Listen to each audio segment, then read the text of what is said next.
Welcome to the only daily podcast focusing on compliance news of the day. Each morning, start your day with a cup of coffee and Tom Fox, the voice of compliance, to hear about 4 of the top compliance, corruption, or leadership stories you will need to start your day.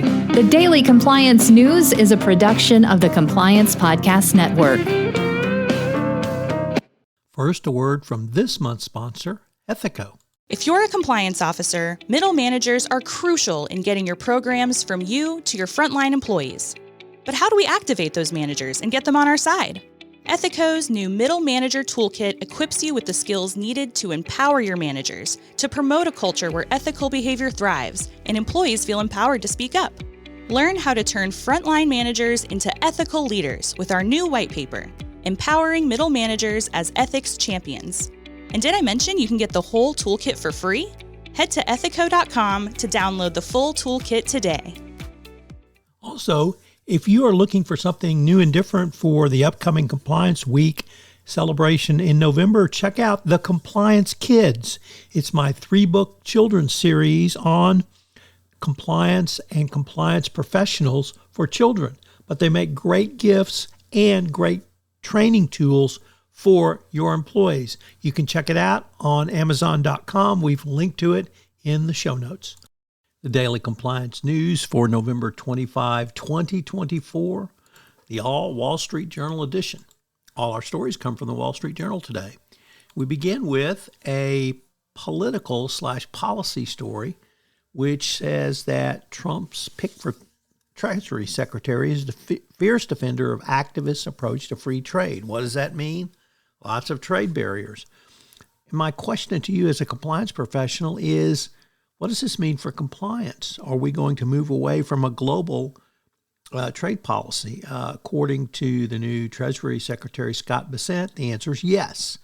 What does that mean for you in compliance? Next up from the Risk and Compliance Journal, Mark Vardenbeden reporting that the SEC has collected $8.2 billion in financial penalties in 2024, the most highest amount for fines in the regulator's history. The record amount imposed in financial penalties caps the tenure of agency chair Gary Gensler, who will step down in January. Over half of the fines came from a jury trial against the crypto company Terraformer and its former chief executive.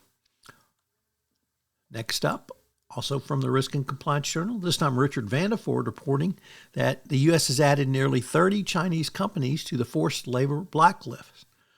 The raft of additions is the single largest expansion of a list created to combat alleged human rights abuses in the Xinjiang province. So the Uyghur Forced Labor Prevention Act is humming along, and goods from those companies are presumptively blocked from entry into the U.S. Enforcement of the law has been a prominent part of the Biden administration's effort to tackle what it deems unfair trade practices. I would certainly expect this to continue to hum along under Trump. And our final story also comes to us from the Risk and Compliance Journal, also Richard Vandeford reporting that the U.S. has sanctioned Gazprom Bank and dozens of other Russian institutions.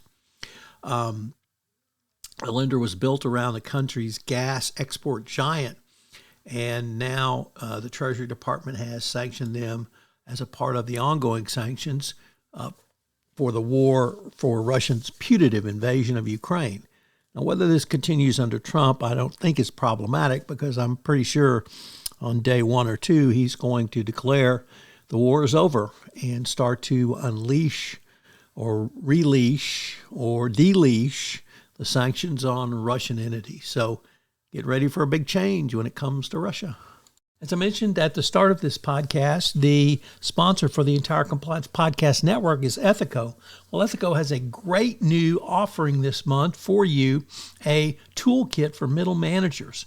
This is something that you, as the compliance professional, can use to move your compliance program forward by giving middle managers the skills necessary to answer a call for speak up, or when someone comes in their office and raises a concern. I can't think of a tool that will be more valuable for you in the current era of enforcement. The Daily Compliance News is a production of the Compliance Podcast Network and a proud member of C-Suite Radio. Thanks so much for listening. I hope you'll join me again tomorrow.